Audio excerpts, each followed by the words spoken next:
नमस्कार, वंदे मातरम। दोस्तों, स्वागत है आप सबका सैनिक पाठशाला में। आज के वीडियो के कुछ बेहद महत्वपूर्ण जानकारियों को लेकर आया हूं, जैसे आप बोर्ड पर देख पा रहे हैं। दोस्तों, जो नोशनल इंक्रीमेंट में 3% पेंशन की बढ़ोतरी थी, क्या उसको लेकर के पीपीओ जनरेट होने शुरू हो गए हैं? कुछ पेंशनर ने मुझसे ये सवाल किया और साथ ही साथ पीपीओ का कॉपी भी भेजा। बिल्कुल, नोशनल इंक्रीमेंट को लेकर के पीपीओ जनरेट हुए हैं, लेकिन किन पेंशनर के अभी पीपीओ जनरेट हुए हैं वो आपको जानना जरूरी है। 3% पेंशन बढ़ोतरी के पीपीओ जनरेट हो रहे हैं, ये सच्चाई है। आगे इसके बारे में जानेंगे दोस्तों। और साथ ही साथ पे लेवल 04 से 05 हो गया। पेंशनर का पे लेवल बढ़ते 2,54,829 रुपए का एरियर मिला। आखिर ऐसा क्या है उसके बारे में जानेंगे, क्योंकि पे लेवल की बढ़ोतरी के बारे में जानना आपको जरूरी है।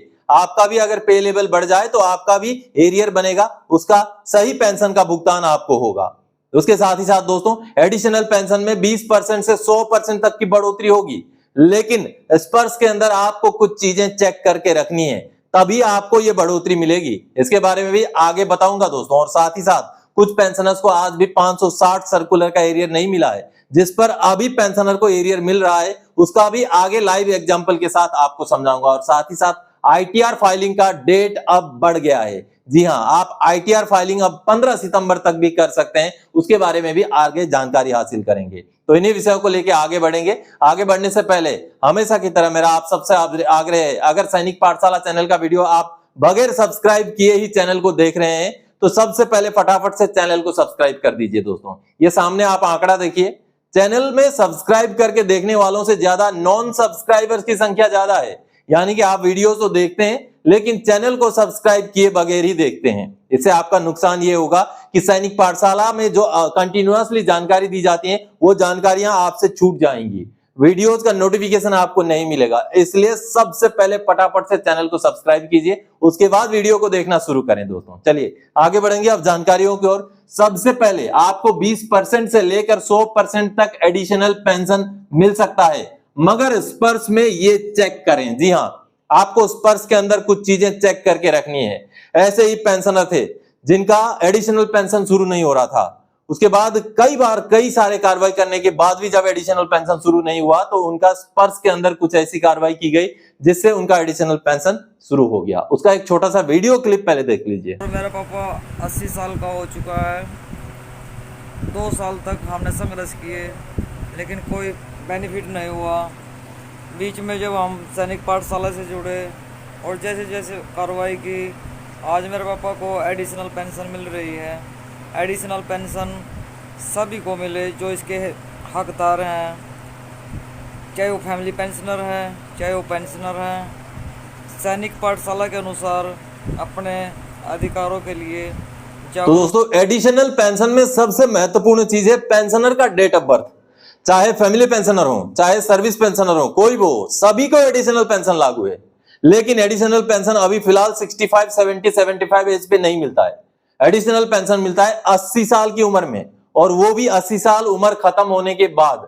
आखिरी जो महीना है आपका 80 साल पूरा हो रहा है, उसी महीने से आपको एडिशनल पेंशन लागू है। लेकिन स्पर्श के अंदर आपने अपना डेट ऑफ बर्थ जरूर चेक करना है। आप अगर उम्र दराज वाले पेंशनर हैं तो आप अपने बच्चों से या सर्विस सेंटर में जाके अपना डेट ऑफ बर्थ जरूर चेक कराएं। क्या वहां डेट ऑफ बर्थ आपका सही अपडेटेड है?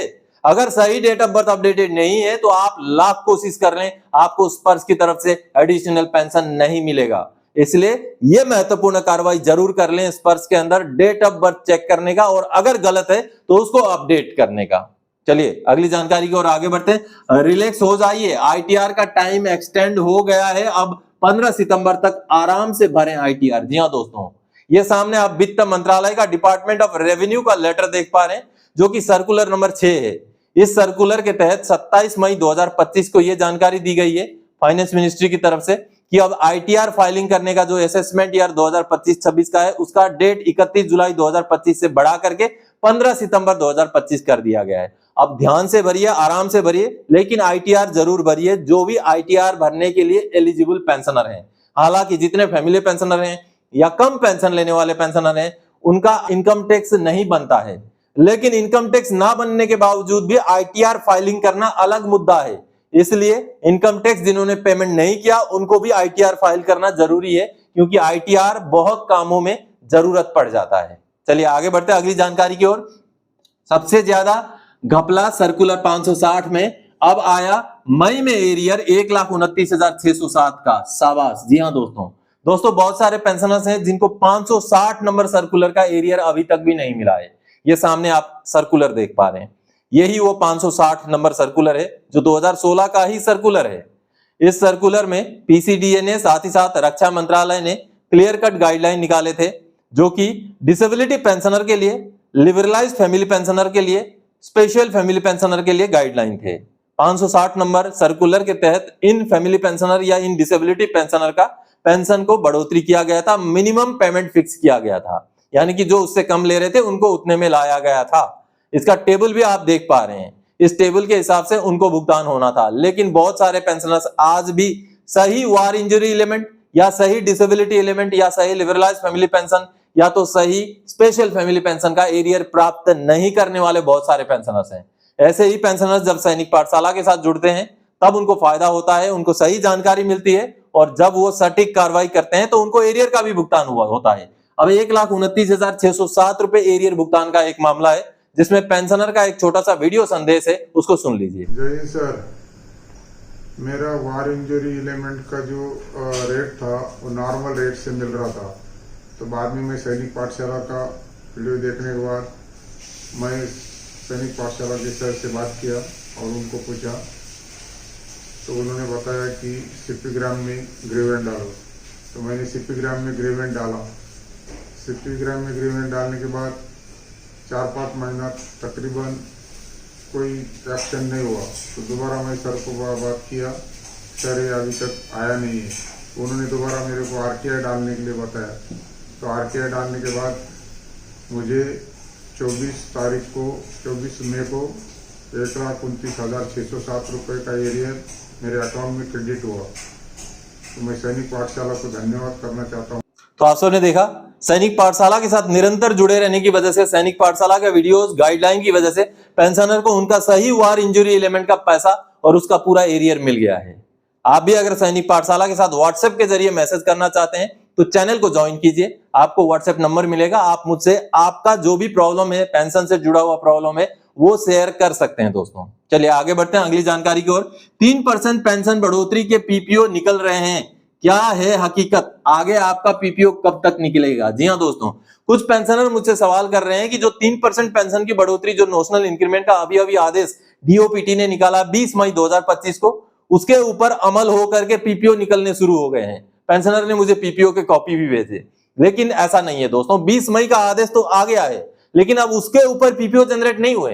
पीपीओ तो जनरेट हुए हैं नोशनल इंक्रीमेंट के, लेकिन इस आदेश के बेस पर नहीं। चलिए पहले पीपीओ दिखा करके आपको समझाता हूं, उसके बाद आपको बताऊंगा कि अब 20 मई 2025 के बाद वाले जितने भी, उस आदेश के बाद वाले पीपीओ कब तक निकलेंगे। चलिए पीपीओ कॉपी देखते हैं दोस्तों। ये जो आप एक पीपीओ देख पा रहे हैं, जो स्पर्श द्वारा जारी किया गया पीपीओ है, और ये एक एयरफोर्स के सर्जेंट रैंक के पेंशनर का पीपीओ है जो कि मुकेश कुमार ढाकर जी हैं। अब इनका पीपीओ नोशनल इंक्रीमेंट यानी कि 3% पेंशन बढ़ोतरी को लागू करके जारी किया गया पीपीओ है दोस्तों। जी हाँ, आगे मैं डिटेल्स दिखाऊंगा। आप देखिए, पे लेवल 05 यानी कि सर्जेंट के रैंक का उनको पेंशन मिल रहा था, और इस पीपीओ में उनका पेंशन में 3% की बढ़ोतरी करते हुए नोशनल इंक्रीमेंट को लागू कर दिया गया। और क्यों लागू किया गया? क्या अभी जो भारत सरकार का आदेश निकला है 20 मई को, क्या उस ऑर्डर का असर है? ये चीजें आगे मैं आपको समझाऊंगा। आप यहाँ पर देख पा रहे हैं, ये देखिए उनका जो तब्दीलियां हुई हैं पेंशन में, ये देखिए 24,338 से 24,988 उनका बेसिक पेंशन बन गया है। बाकी जो भी डिसेबिलिटी एलिमेंट वगैरह हैं वो भी बढ़ोतरी हो गई है, और उनका लास्ट बेसिक पे था वो 48,675 से बढ़कर 49,975 किया गया। और इसी हिसाब से उनको नोशनल इंक्रीमेंट का यानी कि एक इंक्रीमेंट का यानी कि 3% बढ़ोतरी का फायदा इस पीपीओ के जरिए दे दिया गया। यहाँ पर आप देख पा रहे हैं नोशनल इंक्रीमेंट से जुड़ा हुआ कुछ डॉक्यूमेंट इसमें अपलोड हुआ था, और उसके बेस पर उनका ये पीपीओ जनरेट हुआ है। लेकिन दोस्तों आपको बता दूं कि इन पेंशनर ने कोर्ट केस किया था। कोर्ट केस करके ये नोशनल इंक्रीमेंट का केस जीत चुके थे, और उसी कोर्ट के आदेश को इंप्लीमेंट करते हुए ये पीपीओ निकाला गया है पीसीडीए की तरफ से। जी हाँ, आगे मैं उनका जो कोर्ट का ऑर्डर है वो दिखाना चाहूंगा। ये रहा, आप यहाँ पर देख पा रहे हैं, ये रीजनल बेंच लखनऊ का ये माननीय एफटी का आदेश है जैसे आप देख पा रहे हैं 2022 का ये केस था और इस केस में देखिए ये केस उन्हीं पेंशनर का है, सर्जेंट मुकेश कुमार ढाकर जी का है। अब देखिए इसमें पूरी सुनवाई करते हुए माननीय कोर्ट ने जो आदेश दिया था उस आदेश के बेस पर अभी उनका पीपीओ बाद में निकल गया। ये देखिए, in view of the above the original application is allowed, the impugned order if any is set aside, the applicant shall be given one notional increment for the period from 1 July 2020 to 30 जून 2021। वो 30 जून 2021 को retire हुए थे, तो 1 जुलाई 2021 को जो उनका increment पड़ रहा था उसका भुगतान करने के लिए आदेश कोर्ट से ऑलरेडी निकल चुका था, जिसको कहीं भी सरकार ने या डिपार्टमेंट ने चैलेंज नहीं किया, जिसके बेस पर ये पीपीओ भी उनका जनरेट हो गया। देखिए ये बिल्कुल ओरिजिनल कॉपी है ऑर्डर का। अब इसी ऑर्डर के बेस पर इन पेंशनर का जो ये वाला पीपीओ जनरेट हुआ है। तो दोस्तों जो पीपीओ जनरेट हुए हैं वो पहले ही हो चुके हैं, जिनका भी ऑर्डर को इंप्लीमेंट करने के लिए प्रोसेस किया गया, केस प्रोसेस किया गया, उन सभी का पीपीओ जनरेट हुआ और उनको नोशनल इंक्रीमेंट का एक इंक्रीमेंट का फायदा मिल गया। लेकिन अभी जो 20 मई 2025 को पेंशन मंत्रालय का आदेश निकला है, डीओपीटी का आदेश निकला है, उस आदेश के बेस पर भुगतान अभी शुरू नहीं हुआ है, अभी उसके बेस पर पीपीओ निकलने शुरू नहीं हुए हैं। अगर उस आदेश को लगा के या सुप्रीम कोर्ट के आदेश को लगा के आप रिकॉर्ड ऑफिस को केस प्रोसेस करेंगे भी, तब भी रिकॉर्ड ऑफिस से आपको ये रिप्लाई मिलेगा कि अभी तक हमें डिपार्टमेंटल सोर्स से कोई भी ऐसा आदेश नहीं प्राप्त हुआ है। यानी कि आपके रिक्वेस्ट करने पर भारत सरकार के पेंशन मंत्रालय का लेटर आपकी तरफ से रिकॉर्ड ऑफिस को भेजे जाने पर या पीसीडीए को भेजे जाने पर वो एक्शन नहीं लेंगे।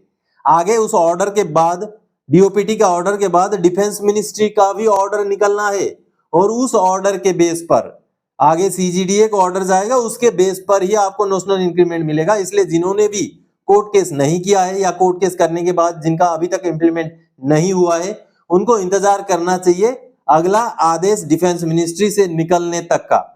अब अगले पीपीओ 20 मई 2025 के आदेश के बेस पर पीपीओ तभी निकलेंगे जब मिनिस्ट्रीज से आदेश जनरेट होंगे, जब मिनिस्ट्रीज से पर्टिकुलर सीजीडीए को, पीसीडीए को, रिकॉर्ड ऑफिस को जब आदेश उनके थ्रू से जाएंगे तभी जाकर के आपके पीपीओ जनरेट होंगे। तब तक के लिए आपको इंतजार करना पड़ेगा। आप अपनी तरफ से कार्रवाई करेंगे तब भी आपको पॉजिटिव रिस्पांस मिलने के चांसेस बिल्कुल भी नहीं है। चलिए आगे बढ़ते हैं। पे लेवल 04 से पे लेवल 05 का चेंज होने पर पेंशनर को मिले 2,54,829 का एरियर।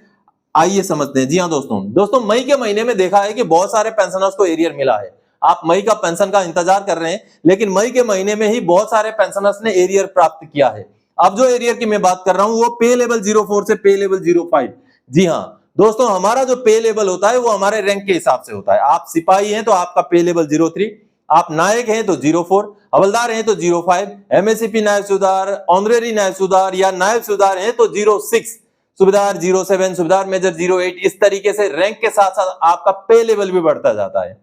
लेकिन कुछ केसेस में ऐसे देखा गया है कि उनका पीपीओ, पेंशनर का पीपीओ, जैसे कि पे लेवल 05 का पीपीओ जारी कर दिया, पीपीओ में उनका पे लेवल 05 लिखा है, लेकिन उनको पेंशन 04 पे लेवल के हिसाब से ही मिल रहा है। उनका रैंक पेंशन के हिसाब से नायक ही रखा गया है, बेशक पीपीओ में 05 लिख दिया। तो ऐसे बहुत सारे केसेस हैं। आप अपना पीपीओ में जरूर चेक कीजिएगा आपका पे लेवल क्या लिखा हुआ है और क्या उस पे लेवल के हिसाब से आपको पेंशन मिल रहा है। जैसे मैंने अभी बताया, नायक से लेके सूबेदार, सूबेदार मेजर तक जो पे लेवल बताया, आपका पीपीओ में अगर आपका पे लेवल 05 लिखा हुआ है और आपका पेंशन का अमाउंट नायक का मिल रहा है तो उसका कोई मतलब नहीं बनता। तो ऐसे ही एक पेंशनर का पीपीओ जारी हो गया, उनका पे लेवल 05 हो गया, लेकिन उनको पेंशन नायक के हिसाब से मिल रहा था। जो सैनिक पाठशाला के साथ जुड़े हुए पेंशनर थे तो उन्होंने ग्रीवेंस डाला, कार्रवाई किया, तो अब उनका पे लेवल 05 के हिसाब से उनका पेंशन भी फिक्स हो गया। ना सिर्फ पे लेवल 05 बल्कि पेंशन में भी बढ़ोतरी हो गई, जिस वजह से उनको 2,54,829 रुपए का एरियर भी मिला है। दोस्तों चलिए वीडियो मैसेज देखिए। पीपीओ में L5 तो मिल गया, लेकिन मेरी पेंशन नायक की आती रही और इसके बाद मैंने सैनिक पाठशाला की सहायता से ग्रीवांस सीपी ग्राम में तीसरी बार ग्रीवांस डाला तो मुझे 2,54,937 रुपये का क्लेम मिल चुका है। और इसके लिए मैं सैनिक पाठशाला का तहे दिल से शुक्रिया करता हूँ। धन्यवाद। तो आप सबने देखा सही पेंशन पाने में पे लेवल का कितना महत्वपूर्ण रोल होता है। दोस्तों, जो एरियर्स जिनको लागू हैं उन्हीं को मिलते हैं। ऐसे में बहुत सारे कमेंट भी करते हैं कि आप एरियर एरियर बोलते रहते हैं लेकिन हमें तो नहीं मिला। अब जरूरत नहीं है कि हर किसी को हर एरियर लागू है। अब जैसे 560 सर्कुलर, ये कुछ लिमिटेड पेंशनर्स को लागू है। अब जैसे पे लेवल वाला चक्कर, ये कुछ लिमिटेड पेंशनर्स को लागू है। एडिशनल पेंशन, ये कुछ लिमिटेड पेंशनर्स को लागू है। लेकिन आप अगर सैनिक पाठशाला के साथ निरंतर लगातार जुड़े रहेंगे तो कहीं ना कहीं कभी ना कभी आपके लिए जो एलिजिबल एरियर है, आपके लिए जो एलिजिबल स्कीम है, उसके बारे में भी आपको जानकारी मिलेगी। इसीलिए हर वीडियो हर पेंशनर के लिए नहीं होता है। एक दिन ऐसा भी आएगा जब आपको भी आपका काम का वीडियो सैनिक पाठशाला में मिलेगा। इसीलिए मेरा आपसे आग्रह है, सैनिक पाठशाला के वीडियो निरंतर देखिए, कंटिन्यू देखिए, बीच में स्किप मत कीजिए। पूरा वीडियो देखेंगे तभी आपको पूरी जानकारियां सही तरीके से मालूम पड़ेंगी दोस्तों। तो दोस्तों, आज के इस वीडियो में इन्हीं जानकारियों के साथ आया था। आगे और कोई जानकारी तक आपसे सरोकार रखने वाला विषय लेकर मैं फिर से हाजिर हो जाऊंगा। तब तक के लिए जय हिंद।